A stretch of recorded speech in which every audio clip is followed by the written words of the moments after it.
Muchas gracias. Buenos días. Lo primero, tengo que agradecer a la Fundación Irarrázaval y al resto de las personas de su equipo porque me brindan la posibilidad realmente de participar en un evento en el cual para mí es un placer y me van a entender. Yo soy una persona que estudié formación técnico-profesional, estuve un tiempo en la industria, muy poquito, me incorporé como docente y todo el resto de mi trayectoria profesional ha estado ligada a la formación técnico-profesional. Con lo cual, tener la oportunidad de compartir, de estar aquí y de aprender de todos ustedes, para mí es un placer. Soy no sé si enamorado, apasionado, no sé cuál es el palabra a utilizar, de la formación profesional. En la próxima media hora, un poco más, intentaré trasladar lo más rápido posible y simple algunas cuestiones que en nuestra experiencia de formación profesional han sido muy importantes y luego tendremos un pequeño espacio de intercambio de preguntas y de comentarios. Voy a lanzar ya la presentación y voy a intentar ir un poquito rápido. Espero que se me entienda bien y que se pueda, que sea útil, en definitiva.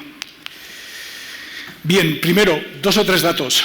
Me imagino que muchos conocerán el País Vasco, España conocéis todos. No pongo esto por plantear diferencias del País Vasco, es una de las 17 autonomías, pero sí para ubicarnos en el mapa y algunos comentarios sobre el País Vasco, que es un terreno, ya lo habéis visto, muy pocos habitantes, muy pequeñito, pero sí que tiene algunas características y esto que nos traslada ahí, en este caso Miriam Thyssen, es algunas características que sí tiene el País Vasco, que tiene que ver con la capacidad que hemos tenido de tener reconversiones muy grandes, crisis muy grandes y de alguna manera poder seguir adelante, poder seguir avanzando y bueno, pues ser una región en cuanto a calidad y desarrollo humano, pues de las que diríamos que están un poquito en Europa, en la cabeza de las regiones de Europa, ¿no? Y claro, ¿por qué? ¿Por qué es esto? Pues, entre otras cosas, porque venimos de una cultura industrial muy fuerte, sobre todo en el siglo anterior, y eso ha traído que gran parte de nuestra producción, que a día de hoy se exporta bastante más del 80% a cualquier parte del mundo, detrás tiene un desarrollo tecnológico muy importante, en muchas facetas, que no me voy a poner ahora a enumerar. Pero hay un tema que es fundamental, que es nuestra industria, nuestro tejido socioeconómico lleva tiempo reconociendo la necesidad y la importancia de la formación técnico-profesional. De hecho, ahí aparecen los porcentajes, la mayor parte de las contrataciones que se están desarrollando en cualquier tipo de organización y empresas de nuestro entorno tienen una base en la formación técnico-profesional de los diferentes niveles y demás. Pero, en definitiva, una formación técnico-profesional que se nos reconoce que somos importantes para que podamos seguir desarrollándonos en nuestro país. Y yo eso creo que se puede trasladar, esa importancia, pues yo me atrevería a decir, a día de hoy, a cualquier parte del globo. Sean máquinas lo que se hagan o sean cualquier otro tipo de trabajo o de desarrollo. Estas 2 fotos las incorporo aquí porque dan muestra, la foto de la izquierda no tiene tantos años. Es de los 80, finales de los 80, es Bilbao, es una zona donde había muchísima industria pesada, naviera, de todo tipo, desempleo de más del 35% en ese momento, cierres, os podéis imaginar, todas las broncas del mundo, un desastre. La foto de la derecha es actual. Algo ha cambiado. Y en ese cambio, realmente, yo lo que quiero expresar es la capacidad de modificar situaciones, la capacidad de adaptarnos, la capacidad de tirar hacia adelante, de no quedarnos, permitirme la expresión, en el lloro. Porque las situaciones complicadas tenemos todos y siempre coinciden. Pero hay que tirarse para adelante y hay que ser arrojados en ese sentido. Ahora mismo, pues bueno, donde antes había empresas cerradas, contaminación, en este río no se podía casi ni mirar al río, bañarte ni lejos. Hoy en día, pues bueno, hay gente que se baña, incluso hay competiciones deportivas. En fin, esa idea de adaptarnos. Esta diapositiva, ¿os suenan esas empresas? Nadie dudará que estas empresas en su día eran punteras, que eran muy buenas en sus sectores, y no hace muchos años. ¿Alguien se acuerda de ellas ya? Han desaparecido. En mi opinión, no han desaparecido porque hacían las cosas mal, porque no eran profesionales, porque no. Han desaparecido porque no han sabido innovar y adaptarse. Por mil razones más, seguramente, pero esa es una. Esa es una. Técnica. Un breve vídeo.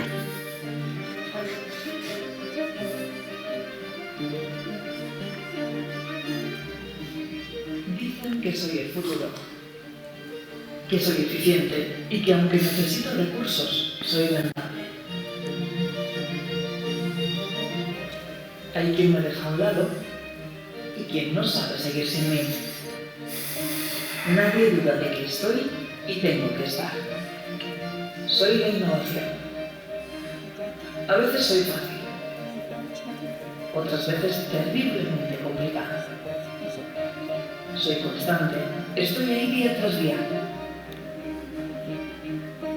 Pero cuando menos lo esperas puedo sorprender. Puedo aportar mucho o nada. Puedo llegar casi de repente o tardar en encontrar el camino. Siempre soy diferente. Siempre consigo dar un paso más y transformo la vida de las personas. Consigo ser brillante, sobre todo cuando tengo quien me entienda. Sé que me vigilan, me buscan, y que cuando me encuentran lo intentan saber todo de mí para contárselo a otros cuanto antes. Cada paso que doy es una nueva oportunidad, un nuevo camino, una nueva puerta que se abre al futuro. Formamos así una cadena que funciona a la perfección, una cadena que en vez de atarnos nos da alas para poder volar más lejos. En Técnica soy la base de su trabajo y no hablamos solo de proyectos, también hablamos de metodología, de formas de gestión, de transferencia de conocimientos.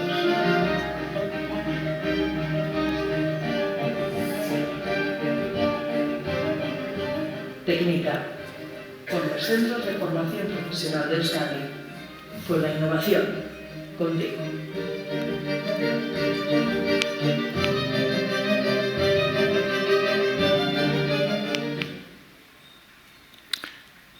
Este vídeo lo hicimos para el 10º aniversario.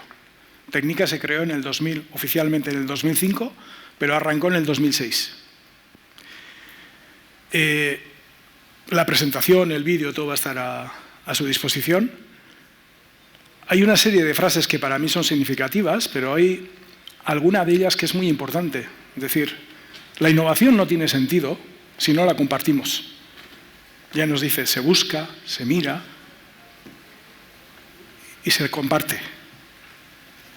Y se comparte. Eso es fundamental en los proyectos de innovación. Desde luego, desde el punto de vista de Técnica, que ahora explicaré un poquito más, y desde los orígenes de Técnica, del por qué y del para qué de Técnica. ¿Cuál era su propósito? Bueno, ahí tienen nuestro reto. Los que conocéis Euskadi sabéis que solemos hacer chistes ahí entre provincias, entre unos y otros, y ahí me toca la parte de Guipúzcoa. Los de Vizcaya, los de Bilbao, son más arrojados, son más echados para adelante. Cuando el Atleti gana no les aguanta nadie, ¿vale? Yo soy de Guipúzcoa, de la Real Sociedad, entonces tenemos fama de un poco más aplacadillos, ¿no? De alguna manera. Y yo me acuerdo cuando, bueno, pues en la dirección de Técnica se llegó a escribir esta cuestión, este reto, y eso de ser la referencia, Dios mío, y me daba vergüenza hasta mirarlo. ¿Qué quiero decir con esto? Que A veces hay que poner retos de verdad que nos reten, que nos desafíen de verdad, con los pies en el suelo, con humildad, pero nos tenemos que exigir porque eso tracciona, Y al final, lo que dice es investigación, innovación, pero fijaros, y transferencia al profesorado de los centros y a través de estos al alumnado de formación inicial y a los trabajadores, porque se forman muchos trabajadores en nuestros centros, así como al tejido empresarial. Los centros de formación profesional de Euskadi son un tejido, una red que está prácticamente en todos los valles, cerca de todas las empresas, cerca de todos los sitios, y permite una capilaridad de esa información, de ese conocimiento a las empresas de sus entornos de una manera muy práctica y muy ágil. Y de alguna manera eso es lo que nos dijeron. ¿Y por qué nos decían esto? Porque, a ver, los centros de técnicos o centros de FP, como decimos nosotros, de formación profesional, bueno, históricamente han sido bastante dinámicos y hacían innovación. La innovación en la formación profesional no ha nacido con técnica, ni mucho menos. Pero cada centro hacía su innovación, hacía su pelea. No está mal. El problema viene, como ya se estaba viendo, cuando en esa innovación requería de recursos muy grandes, de inversiones, y si no se acertaba. Muchos centros podían repetir el mismo error. Si no se comparten los errores, ¿y qué pasa con los aciertos? Si no los transferimos, también el esfuerzo queda baldío. Y no solo es eso.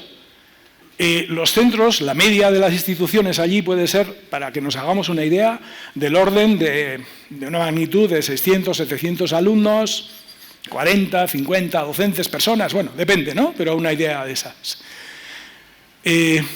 Y todas ellas, muchas veces, intentando tocar las mismas fuerzas, de este centro de investigación, de esta empresa, del otro, y claro, a las empresas de su entorno sí llegan, pero no se puede llegar a la Comisión Europea, no se puede llegar a muchos sitios. Sin embargo, trabajando todos en red, y en este caso siendo Técnica un poco el que aglutina esa red, pues ya tienes acceso a otro tipo de colaboraciones y estamentos que a nivel individual, la verdad es que es muy complicado. Entonces, de alguna manera, sin saber muy bien qué se iba a hacer, en el 2005, porque esa es la virtud, algunos tuvieron la idea de crear algo así, que no se sabía muy bien ni cómo podía ser, pero lo que se quería era dinamizar esa innovación, ordenarla, ser más eficientes y crecer, en definitiva. ¿Para qué? Para dar respuesta a nuestro entorno socioeconómico. Y una de las claves de Técnica es su distribución de cómo trabaja en red. En Técnica, para todo el volumen de actividad que tiene, trabaja muy poca gente. En estos momentos, yo no tengo el último dato, pero estarán del orden de unas 40 personas. No, tampoco es... Tenemos centros de investigación que tienen muchísimas más personas, ¿no? Pero, sin embargo, su dinámica de trabajo en red hace que Técnica esté trabajando con más de casi otras 80 y pico personas, entendidas como personas que están trabajando con Técnica a media jornada, a un tercio de jornada, pero si la suma de todo ello, dan casi otras 80 personas. ¿Sí? ¿Me entendéis? Y la idea que hay detrás es la que intenta representar este esquema. Y yo todavía me acuerdo en el cual empezamos a trabajar con diferentes proyectos. En el centro está siempre lo que llamamos un dinamizador de Técnica, que podía ser pues ahora un project manager o como le queramos llamar, alguien que se dedica un poco a gestionar y dinamizar las cuestiones, ¿no? De las diferentes familias profesionales. Y en los proyectos al principio pusimos en la misma mesa, juntábamos a diferentes personas de centros que fueran expertas en esa disciplina, en la que fuera. Imagínense que pusimos en las mesas a la gente, a las personas, a los diferentes docentes y personas que participaban, que estaban como ustedes ahora. Y les dijimos, oye, venga, que tenemos que trabajar en equipo y tenemos que trabajar en red y esto es para esto y tal. Ya, bueno. Y les decimos, oye, tenemos que compartir y tal. Yo todavía me veo en las primeras reuniones. Compartir sí, pero a ver qué traes tú, esto es lo mío.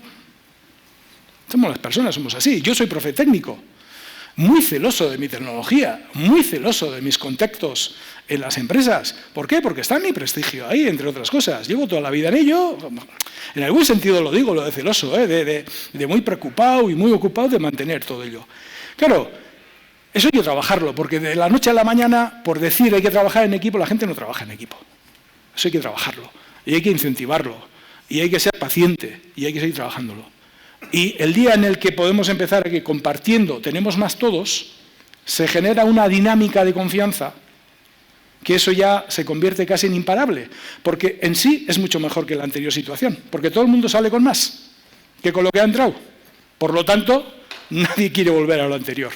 Entonces, en técnica, realmente nosotros funcionamos de esa manera tan simple. Bueno, es una tela de araña bastante complicada ya. Pero de esa manera, en nodos en el cual participan personas de centros que no están liberadas 100%, sino que con media jornadas o con jornadas partidas, las que sean, según las características del proyecto. Y además eso nos permite otras dos cuestiones muy importantes. La primera, hay mucha costumbre de hacer proyectos y hasta terminar los proyectos no hacer transferencia de los resultados, cuando no terminan en un cajón, en un archivador. Si las personas que están participando en estos proyectos a la vez están en el aula, desde el minuto 1 se está produciendo una transferencia informal que es vital. Antes de que termine el proyecto, por lo menos, para los integrantes del proyecto y sus centros ya empieza a haber una transferencia. Segundo, no vaciamos las instituciones de las personas, diríamos, más importantes en esas instituciones, porque son expertas en lo que sea, en la disciplina que sea. Claro, eso inicialmente todos solemos querer crecer rápido pensamos que vamos a avanzar más, pero no es así. De esta forma, aunque al principio parece que vamos más lentos, luego el avance suele ser muchísimo más rápido. Y esas son algunas de las claves a compartir de la historia de Técnica. Hay muchas más cuestiones, pero son algunas muy básicas que nos han diferenciado de otras instituciones y que creo que en algunos casos hemos acertado y en otros, y en otro momento compartiremos, hemos metido la pata muchísimas veces. Muchísimas veces. La de trastazos que nos hemos pegado, no os podéis ni... Yo paso al tuteo, no me lo tomen como falta de respeto, es nuestra costumbre de hablar entre nosotros, por favor, pido disculpas desde ya. Pero lo más importante, las personas. Hablaremos más adelante de ello también, insistiremos en esto. Pero personas con implicación, compromiso, colaboración, confianza, generosidad, propósito compartido. Es muy importante que tengamos claro para qué estamos haciendo algo, para qué hemos creado Técnica, para qué. Compartir eso es fundamental, por lo menos el eje principal de lo que se esté haciendo. Lo veremos también, la tecnología es fundamental, es importante, sí, pero ayuda. Realmente clave, las personas. Las que innovan son las personas. Y ahora voy a hablar de un proyecto que es un poco el que me toca, o el que me ha tocado estos últimos años, que es un proyecto de innovación, que es uno de los proyectos estrella que partieron desde Técnica, y bueno, que está reconocido como uno de los proyectos de mayor impacto que ha tenido Técnica. Y no hay nada tecnológico. Una buena noticia además es que en términos económicos probablemente será el más barato de los que se han hecho. La no tan buena noticia es que se trata de trabajar todo el rato con personas, de liderar personas y de avanzar con la implicación de las personas. Y eso nos cuesta a todos. Pero voy a intentar descifrar un poco las claves de todo esto. Otro pequeño vídeo. Hoy visito otra empresa. Para nosotros como profesores es importante escuchar de primera mano qué necesitan las empresas, qué esperan de nuestros alumnos. Nosotros en la empresa queremos gente autónoma, gente responsable, adaptable, creativa, proactiva, innovadora, tolerante. Que sepa sobre todo trabajar en equipo y que sepa adaptarse a nuevos entornos. Que tenga además capacidad de expresarse y entender otros idiomas. Que tenga respeto por el medio ambiente, eso también es importante para nosotros. Y que pues pueda desenvolverse en entornos conflictivos y pueda resolver problemas con ganas de trabajar. lo que se dice una persona baja. Queremos gente tolerante, no sé qué gente autónoma, gente responsable, ganas de trabajar. Queremos gente adaptable, creativa, proactiva, innovadora, que sepa adaptarse a nuevos entornos, gente responsable. Una persona baja.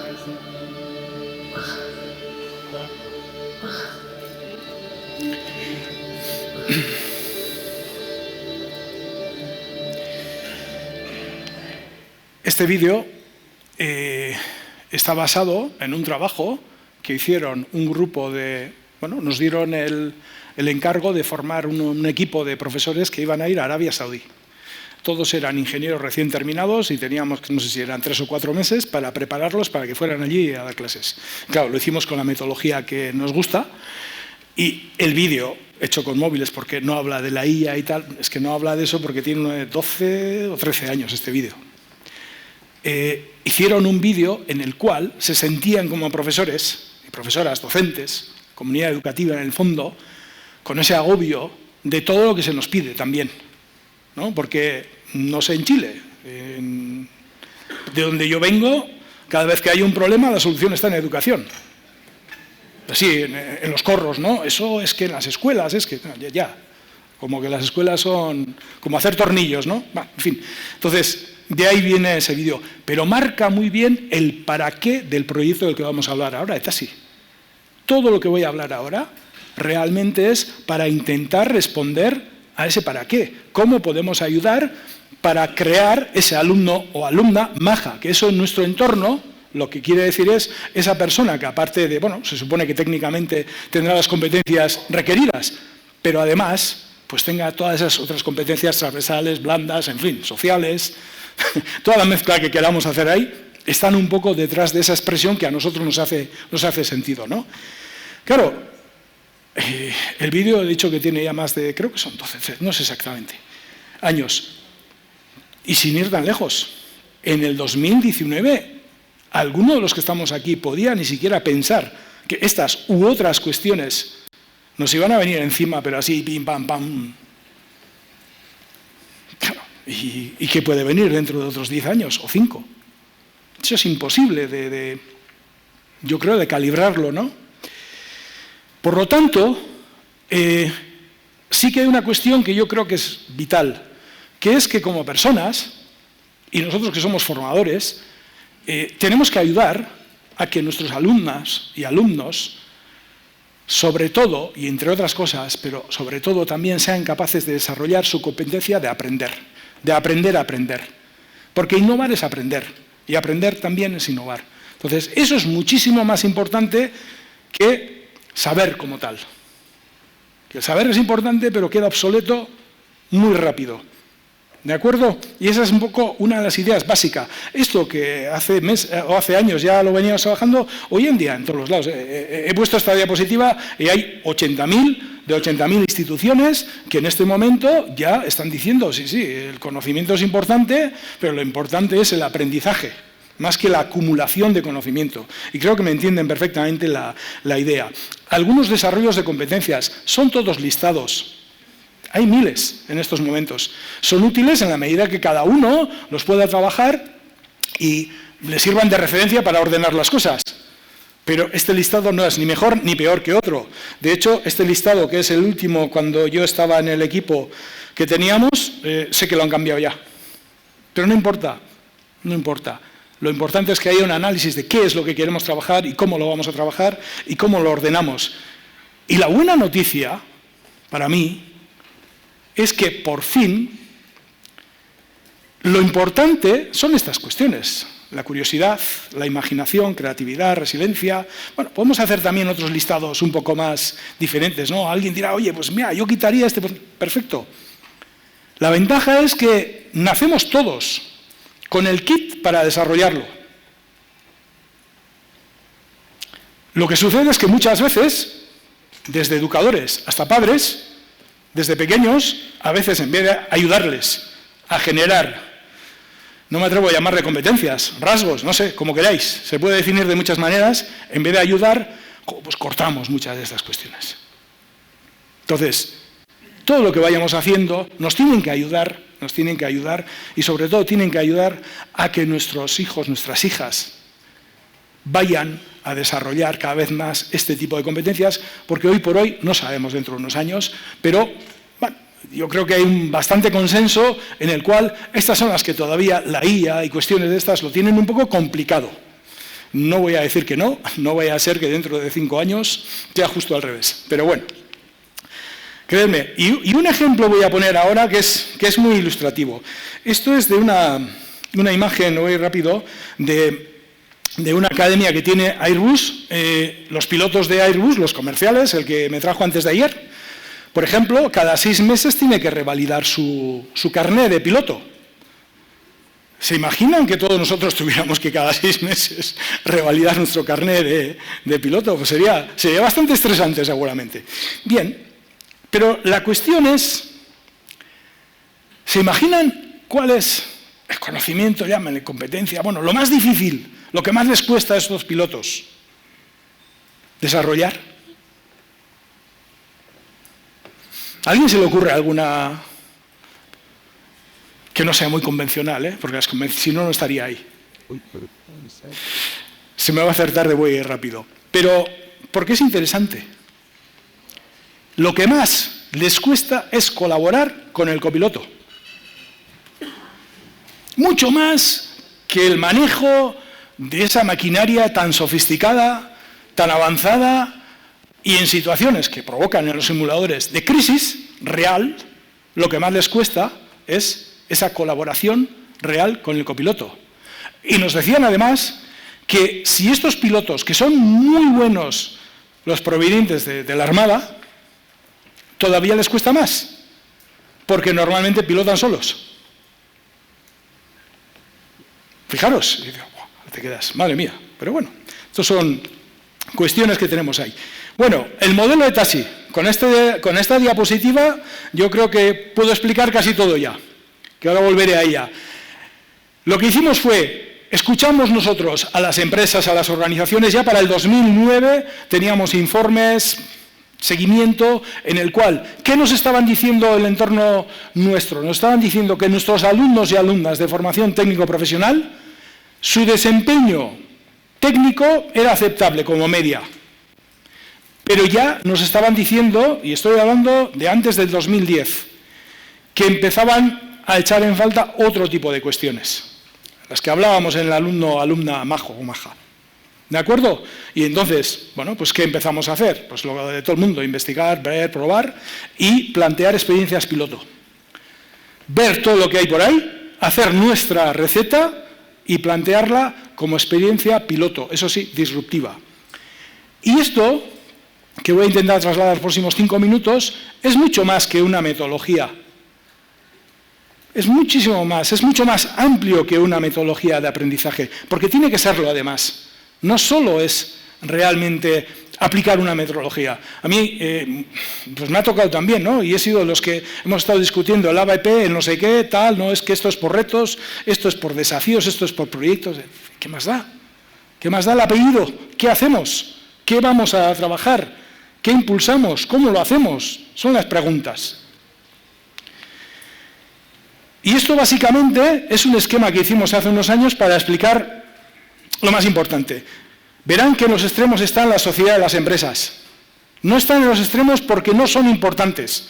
Están en los extremos porque nosotros cuando empezamos con esto en el 2010-11, que es cuando lo estábamos diseñando para el primer piloto, también nos pasaba a nosotros que enseguida caíamos en aquello, no, pero es que esto tendrían que hacerlo no sé quién, es que la sociedad es esto, lo otro es aquello, tal. Dijimos, bueno, vale, dejemos eso en paz, ahí no podemos hacer nada. No podemos hacer nada en política, no podemos hacer nada en muchas cosas, pero sí podemos hacer dentro de nuestras instituciones educativas. Centrémonos en lo que podemos hacer, como decimos nosotros allí, en nuestra baldosa, no en la que tienen que hacer otros. Podemos promover, pero la responsabilidad de ser audaces y de hacer cosas nosotros en lo nuestro es nuestra. Y nos centramos en lo que es el propio centro de formación. Y ahí nosotros lo que definimos fue lo que hemos llamado luego retos, podemos llamarle como queráis, es decir, son unidades que permiten son herramientas que permiten un aprendizaje significativo del alumnado, ¿vale? Y que realmente no es que se quieran trabajar solo las competencias transversales, no, es que tenemos que seguir tienen que seguir alcanzando por lo menos el mismo nivel que antes de las competencias técnicas de cada momento, pero a la vez, y es posible, trabajar este otro tipo de competencias. Y para ello hay 4 elementos. El primero, arriba a la izquierda, una programación intermodular. Voy a ser simple.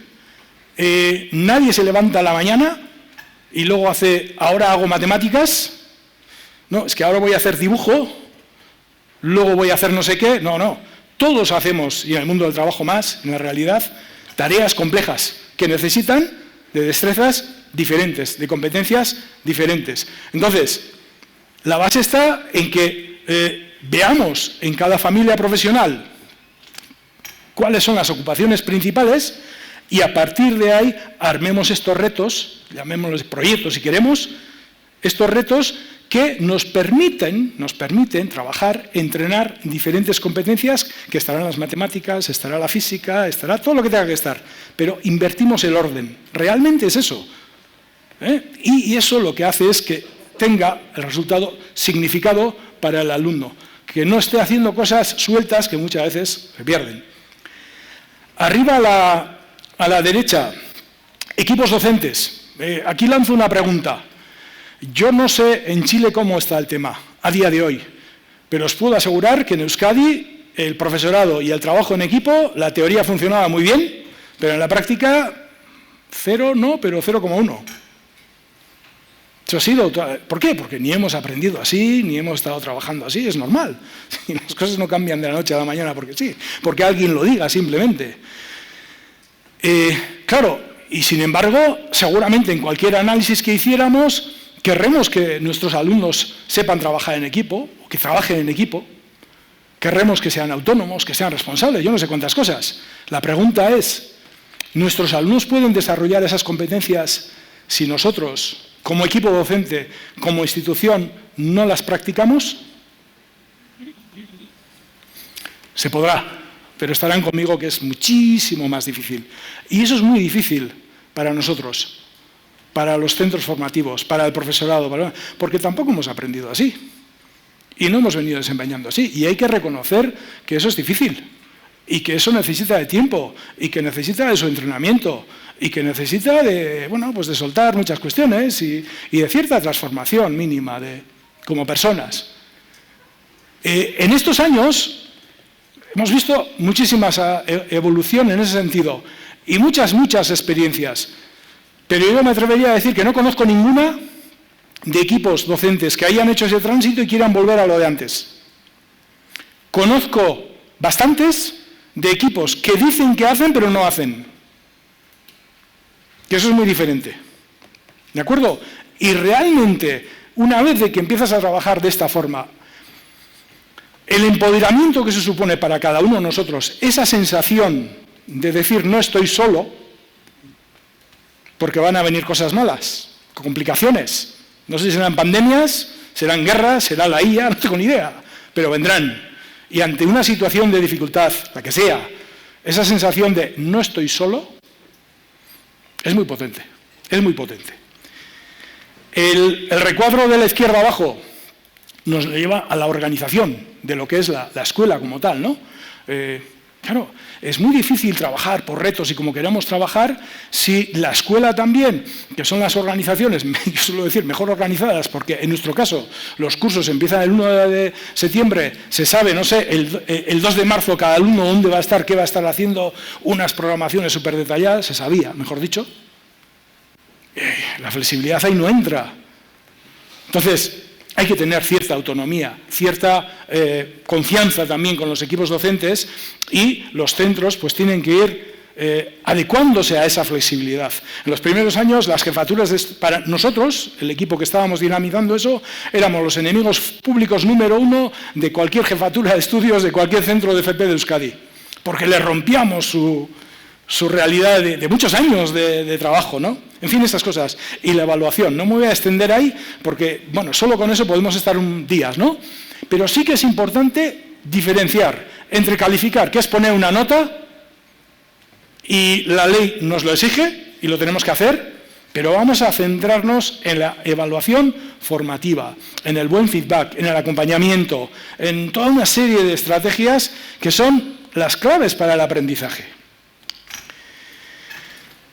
Y al final, esto es una estrategia de entrenamiento. El trabajo en equipo, la teoría del trabajo en equipo, insisto, el trabajo en equipo porque es manido, el trabajo en equipo de teoría es muy sencilla. Llevarla a la práctica es más complicado, es bastante más complicado y hay que entrenarlo. Y el reto es una herramienta de ello. Esta es una gráfica simplificada, pero en definitiva, el esquema es el siguiente, es muy sencillo también. Aproximadamente nuestros cursos, nuestros programas son de 2 años, para hacernos una idea. Y durante esos 2 años, una media de los alumnos desarrolla una media de unos 10-12 retos por año en esos 2 años. Claro, si unos alumnos, ante una situación problemática que se les ha planteado y tal, no me voy a extender en ello ahora, entrenan una manera de afrontar esa situación problemática, de responder a esa situación y de producir un aprendizaje también de competencias técnicas, cuando en la realidad de la empresa, en la realidad de su vida, se encuentren con un problema, pues estarán más entrenados y tendrán otra serie de herramientas para enfrentar y no hacer lo primero que se les ocurre, ni quedarse bloqueados, ni cuestiones de estas, ¿no? En el fondo, insisto también, la cuestión es muy sencilla y además se ha mostrado como una herramienta que cuando empezamos nosotros con esto solo estábamos pensando en las competencias transversales.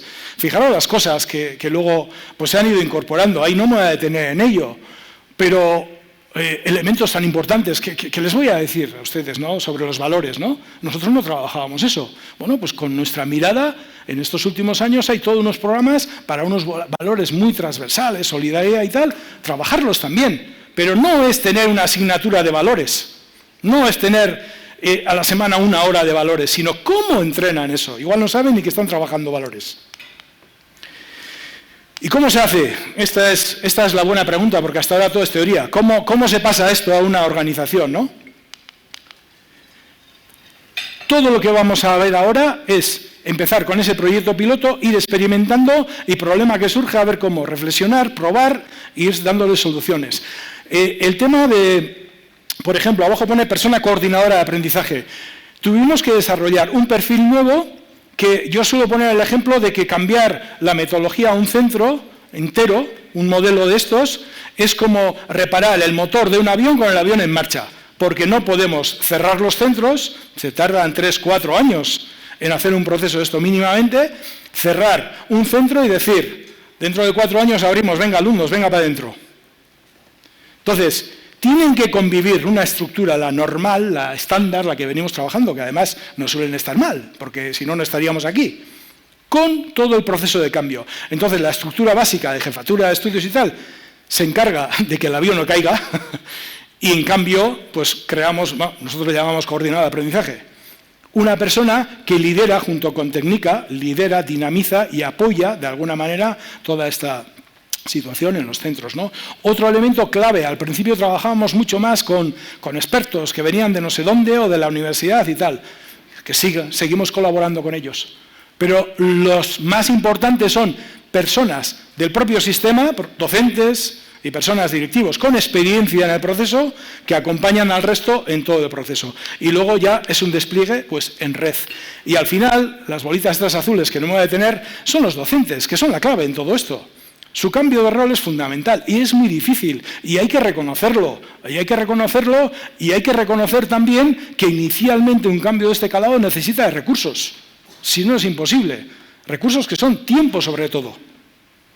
Porque genera mucha discusión, mucha reflexión y mucha coordinación. Y hace falta tiempo. Ahora, cuidado también. No podemos crear un modelo en el cual que para que se mantenga necesite de por vida recursos. Tiene que buscar ese equilibrio para que sea sostenible. Ahora bien, muchos programas formativos y todos ellos siempre a medida con una clave muy vivencial, muy del propio modelo. Ha habido elementos que hemos ido también incorporando, ¿no? Es decir, la adecuación de espacios. Claro, ciertas metodologías y maneras de trabajar necesitan de espacios más adecuados. Si están como hace no sé cuántos años todos en fila y mirando al pizarrón, pues algunas cosas es más complicado, ¿no? Entonces, se ha hecho todo un desarrollo, bueno, hicimos todo un trabajo muy importante de estudio de cuáles podían ser las características principales y, bueno, pues poco a poco, porque esto es costoso, los centros, el euro que tienen lo van donando ahí.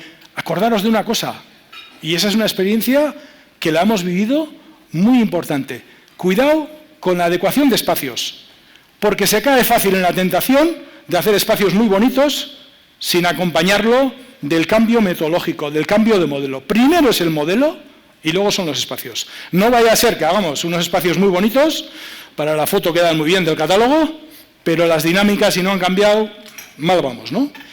Pongo esta palabra aquí, sirimiri. Sirimiri quiere decir... En el País Vasco tenemos un idioma que no se sabe ni de cuándo viene, porque no sabemos ni dónde viene, que es el idioma propio nuestro, de euskera, y sirimiri quiere decir lluvia fina. Y creo que es un ejemplo muy válido. Cualquier cambio de este tipo necesita lluvia fina. La lluvia fina cala, se aprovecha cada gota de agua, y necesita constancia. No es como el chaparrón, que el chaparrón a veces puede ser vistoso, nos llama la atención, creemos que estamos haciendo muchas cosas, pero a veces se desperdicia mucho y cuando hay muy mala suerte no voy a recordar las desgracias que está habiendo estos días en las regiones del norte, ¿no? Lo que puede llegar. Entonces, con eso quiero trasladar esa idea de realmente que esto necesita de constancia, que es de trabajo poco a poco. Estos cambios no se producen de la noche a la mañana. Es muy importante esa constancia, evaluación permanente e ir viendo por dónde vamos. Diagnóstico externo. Como la presentación se va a quedar ahí y tengo miedo de alargarme, solo voy a explicar una de las diapositivas. Os decía al principio que todo esto se hacía porque, o empezamos con todo esto, porque nuestras empresas y organizaciones nos decían que necesitaban un poco otros perfiles, que les gustaría que, bueno, pues que ese alumno majo o maja tuviera otras características, ¿no?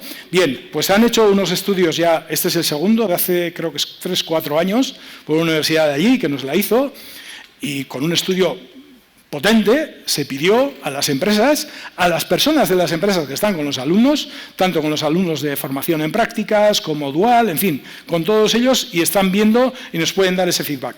Voy a ser muy rápido, y esto es un poco anotaciones del propio estudio directamente, ¿no?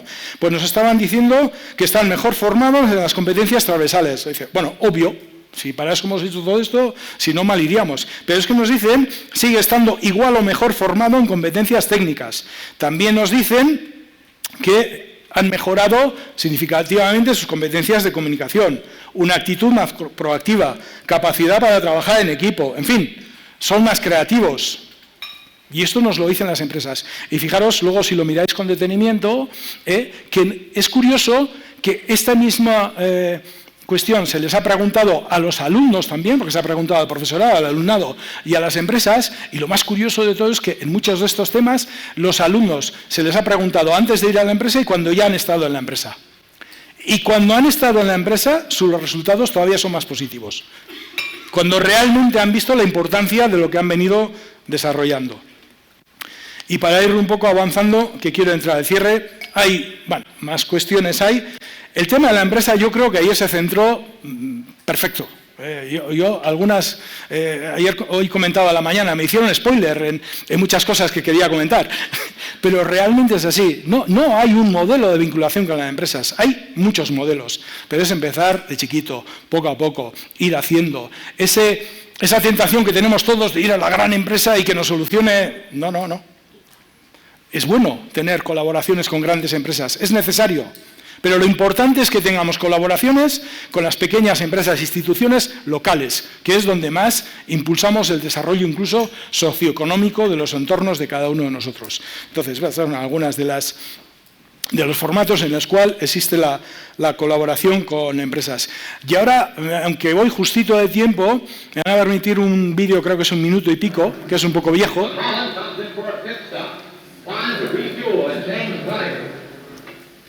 Littlemore himself changes the tires. Only 4 crew members, including the driver, are allowed to work on the car. It's the 10th time. Holland stays in his seat, anxious to get away. Let's watch.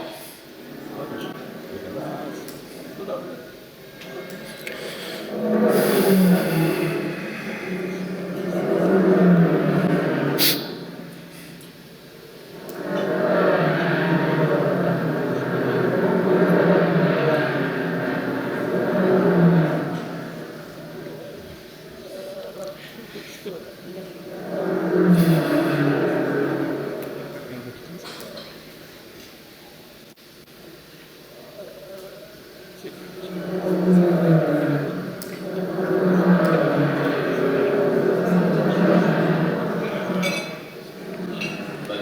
are changed to black.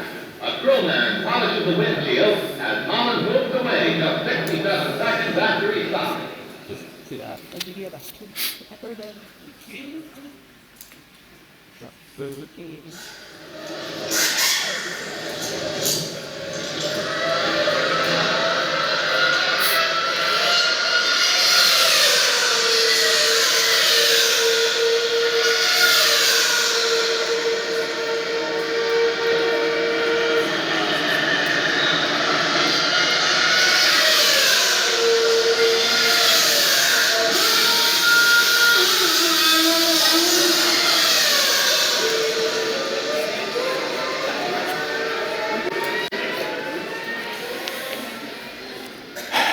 Ahora incluso es más rápido, hay vídeos por ahí en los que son más rápido. Pongo este vídeo porque creo que tiene mucho sentido. Hay muchas cosas parecidas, pero no se trata de cambiar porque hay que cambiar. Tampoco se trata de cambiar porque hayamos hecho mal las cosas. Que muchas veces solemos dar un mensaje negativo a los docentes y a las comunidades educativas, ¿no?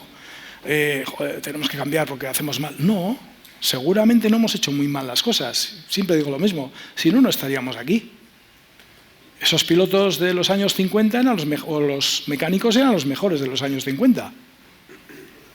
Ya, si llegan a seguir haciendo lo mismo, siendo los mejores de los años 50, pues en estos momentos, ¿dónde estarían, no?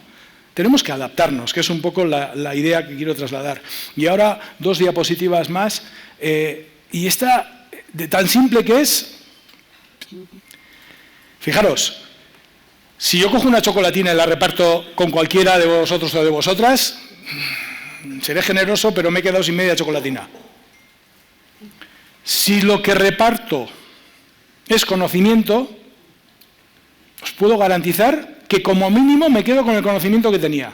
Chocolatina entera. Y mi experiencia personal, y que está sucediendo estos días aquí, es que yo salgo con más de una chocolatina de aquí.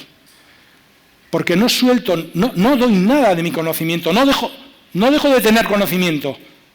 No sé cuánto comparto, todo lo que pueda, pero me estoy llevando conocimiento vuestro. Y eso es algo que tenemos que tenerlo, pero muy, muy claro, y a veces pensamos que es lo contrario. Esta diapositiva también la voy a resumir muy rápido, porque hay gráficas de esas, hay miles. Como equipos directivos, solemos tener la tentación, diría, de que los cambios tienen que ser homogéneos en toda la institución, con todas las personas y con todos a la vez. Y siempre va a haber gente que no va a querer cambiar, por mil razones, por miedo, por yo qué sé.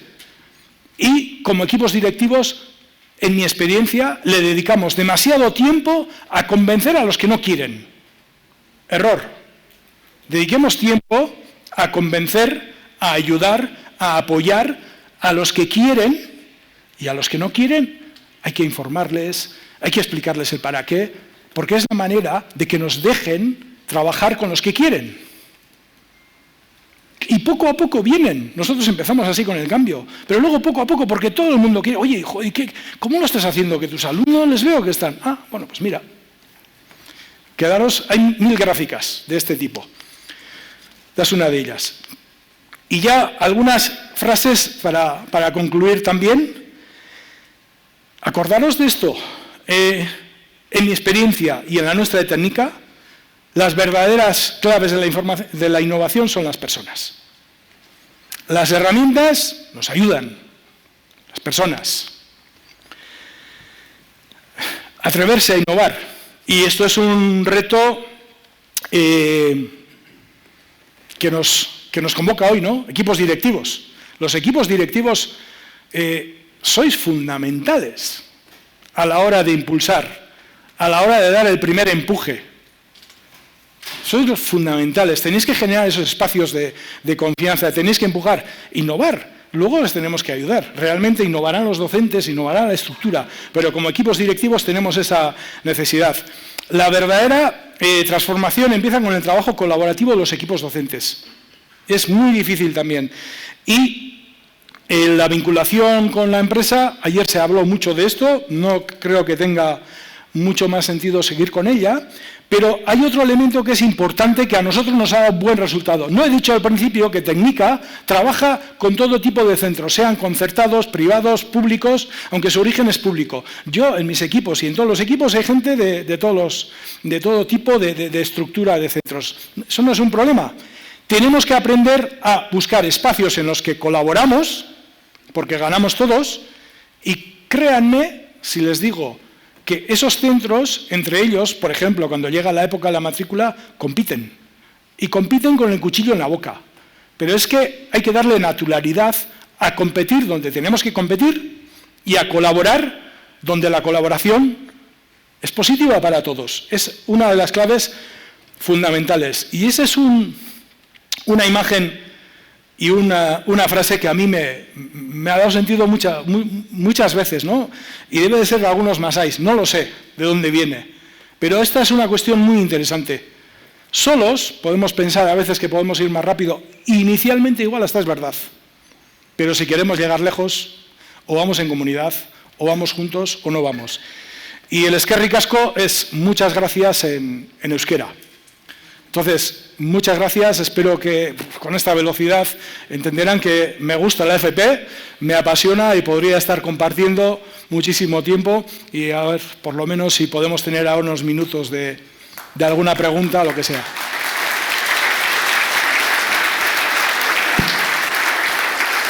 Muchas gracias, Agustín. Vamos a abrir espacio para un par de preguntas. El tiempo es limitado, así que solamente vamos a realizar 2 preguntas. Después tenemos un coffee, así que esperamos que Agustín nos pueda acompañar para que puedan resolver algunas consultas ahí directamente. Allá Silvana tiene una consulta. Hola, muchas gracias por la presentación. Si es que tiene algún minutito para profundizar en lo que usted mencionó con estos docentes expertos en acompañar. ¿Cómo ha sido el proceso y la experiencia del acompañamiento a los docentes en la innovación que ustedes van desarrollando en el País Vasco? A ver, ese es un rol que se utiliza prácticamente, el modelo es el mismo casi para todo tipo de proyectos, ¿no? Pero la ejecución práctica cambia mucho si es un proyecto exclusivamente tecnológico. Diríamos que ese rol es mucho más sencillo, porque es simplemente un idioma técnico que entre ellos, lo llevan fácil. Sin embargo, ese rol de acompañamiento, cuando estamos hablando de cambios de modelo de aprendizaje, de cambios de rol, de este tipo de cuestiones que son de las personas, por lo tanto mucho más complejas y difíciles, nosotros inicialmente empezamos con acompañamiento de expertos en ello, en organizaciones y tal, pero al final, a la conclusión que llegamos es que formamos a personas de centros con formaciones específicas para ello, y son personas que ya han desarrollado su cambio en sus aulas, en sus equipos, son las que mejor resultado nos están dando a la hora de acompañar a otros.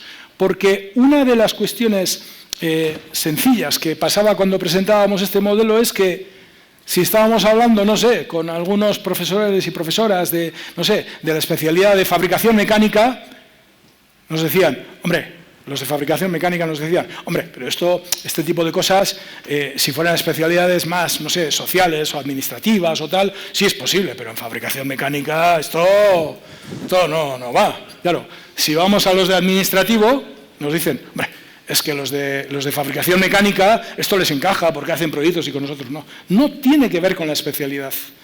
Y si son pares con experiencia, claro, si yo soy de esa especialidad, es difícil que me digas que no puede ser, ¿no? Entonces, bueno, pues, y hablamos el mismo idioma, a la misma altura, no sé.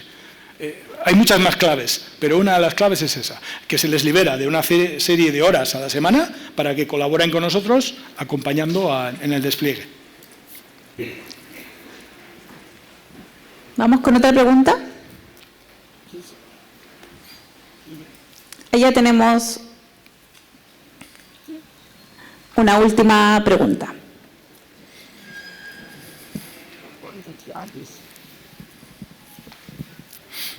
Gracias. Hola, mi nombre es José Elgueta. Mi curiosidad es un poco más amplia. Quiero saber cómo dialogan en el País Vasco, específicamente, el sistema escolar cómo dialoga con el mundo empresarial y qué participación tiene el mundo político en este caso, porque tengo la impresión de que en Chile esto de formar esa red no es ni una política, a veces tampoco es una conciencia sectorial, son más iniciativas, digamos, propias, particulares de ciertas empresas. Voy a dar 2 ejemplos. Tengo una especialidad que es enfermería y no puedo entrar a hacer práctica al mundo público en Chile, por ejemplo. Y tengo otra que es gastronomía y las empresas, como dada su lógica de trabajo, tampoco se prestan para eso. Y cuando lo hacen, uno tiene la impresión de que le están haciendo un favor y no están mirando que en esa lógica ganan ambos, tanto el colegio como la empresa. Entonces, cuando uno ve el nivel de desarrollo tecnológico que adquiere el País Vasco, entonces, uno se pregunta, ¿es igual? ¿Es distinto? ¿Hay más coordinación? ¿Estos 3 actores dialogan mejor? ¿Cómo lo hacen? ¿Cómo partieron? Porque sería interesante saber para poder por lo menos tener algunas ideas. Muchas preguntas han entrado ahí, o por lo menos yo me quedo con muchas preguntas, ¿no? Voy a intentar resumirlas muy rápido. Primera, no por nada, por quitármelo de encima, el tema de la administración y la política y tal. En el País Vasco creo que hemos tenido la suerte en el cual diferentes gobiernos que ha habido, la formación técnico-profesional se rige sobre todo por planes de formación, ¿vale? Que suelen ser planes de formación, planes estratégicos a 4 años, depende. Y entonces, aunque ha habido cambios de gobierno, los planes se han mantenido. Entonces eso nos ha dado una continuidad en todo este trabajo, porque yo no conozco ningún plan que acierte a la primera, sino que, bueno, se va armando. Esa es uno. Segundo, allí tenemos empresas de todo tipo, ¿vale? Y empresarios de todo tipo, como en todos los lados. Nosotros cuando hemos hecho planteamientos de este tipo, y en algunos casos nos decían, es que esta empresa no quiere no sé qué y tal, me da igual, es decir, no se le obliga. Ahí hemos visto lápidas, ¿no?, de empresas. ¿En qué empresas vamos a poner el foco? En las que creemos que son dinámicas, que también ellos quieren colaborar porque se dan cuenta de que tienen que colaborar. En una de las primeras diapositivas he puesto la empresa y la sociedad fuera, pero no es que estén fuera. Es que el protagonismo de las empresas en el aprendizaje de nuestros alumnos es grande ya y va a ser todavía mucho más grande. No voy a detenerme en ese punto. Entonces, nosotros como centros también no podemos quedarnos, pues lo mismo que decía con las personas motivadas y no, con las empresas que lo único que buscan es una solución rápida. Nosotros tenemos que ser conscientes de que somos unos colaboradores muy interesantes para las empresas. Y tenemos que dialogar con ellos, como os decía ayer, entre pares. Tenemos que escucharles y entrar ahí. Y en especialidades como las que me plantea, cuando estamos hablando de la salud pública, pues no hace tantos años que se han podido hacer prácticas con ellos. Claro, detrás ayer se hablaba también, muchos problemas normativos que tampoco se pueden borrar de la noche a la mañana, porque hay muchas responsabilidades detrás. Es decir, pero créanme que ahí hay una cuestión que es muy importante. No vale de nada que yo esté echando la culpa, me digo, a la administración pública o quien sea, porque tiene unas normativas que son insufribles, sin preguntarle, oye, ¿por qué tienes esto? Porque igual me da algunas claves para entender por qué las tiene y yo puedo hacer también algunas cosas. En vez de ir al enfrentamiento de que hasta que no cambien eso no puedo hacer nada, es entrar a dialogar y a escuchar. Y esa es una de las herramientas que más se ha venido utilizando, aparte de muchas otras cuestiones, ¿no? Pero créanme, o sea, empresarios, me da igual en la hostelería, en la salud o donde sea, de todo tipo, en todos los lados. Y en nuestro caso, pues también, evidentemente. Muchas gracias, Agustín. Debido al tiempo ya no podemos abrir más preguntas, pero muchas gracias por tu presentación. Creo que